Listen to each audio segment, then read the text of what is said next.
Assalamualaikum warahmatullahi wabarakatuh. Kembali lagi bersama saya Muhammad Rizal Fata dengan NIM 18106100093. Pada kesempatan kali ini saya akan berbicara mengenai pendidikan di masa pandemi. Pendidikan di masa pandemi ini memberikan banyak pengaruh terhadap dunia pendidikan.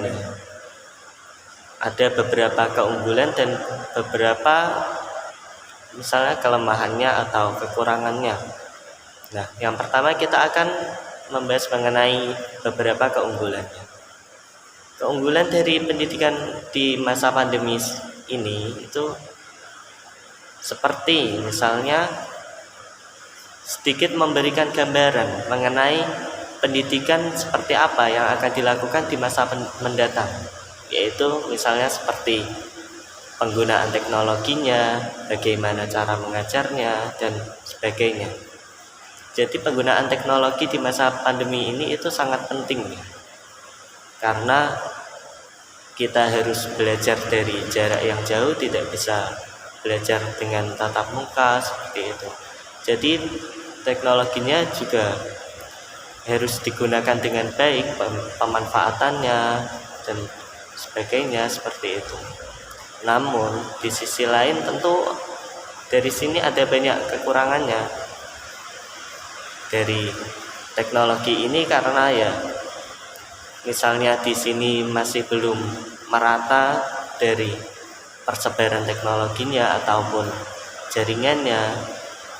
Nah, apalagi jaringan ini merupakan salah satu kendala utama, bisa dikatakan seperti itu, karena seringkali jaringan hilang atau susah sinyal, ataupun misalnya mahalnya kuota internet. Namun ya satu-satunya jalan atau satu-satunya cara yang bisa dilakukan dalam pendidikan masa pandemi ini memang seperti itu, harus melalui jarak jauh. Jadinya komponen-komponen tersebut itu sangat penting seperti itu.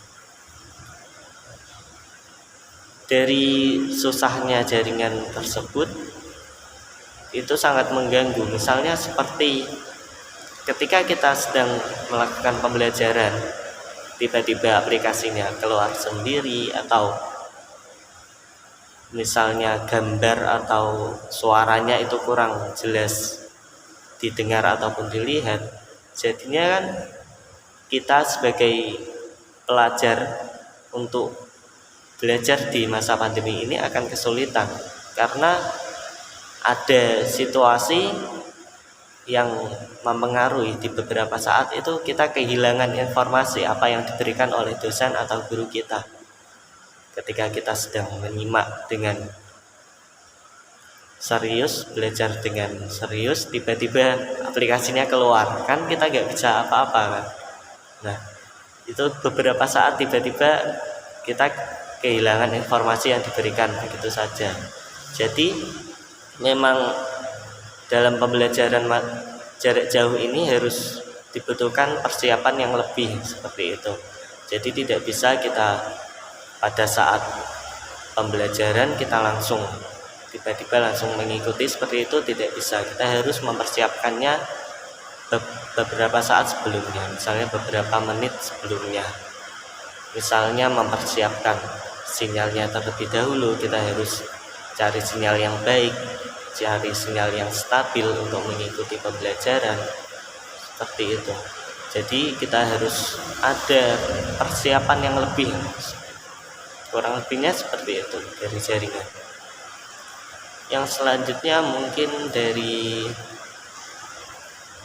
kurang jelasnya pembelajaran, karena kita kan tidak tatap muka, tidak berjumpa secara langsung, jadi mungkin kita hanya melihat dari gadget saja, dari layar yang kecil seperti itu.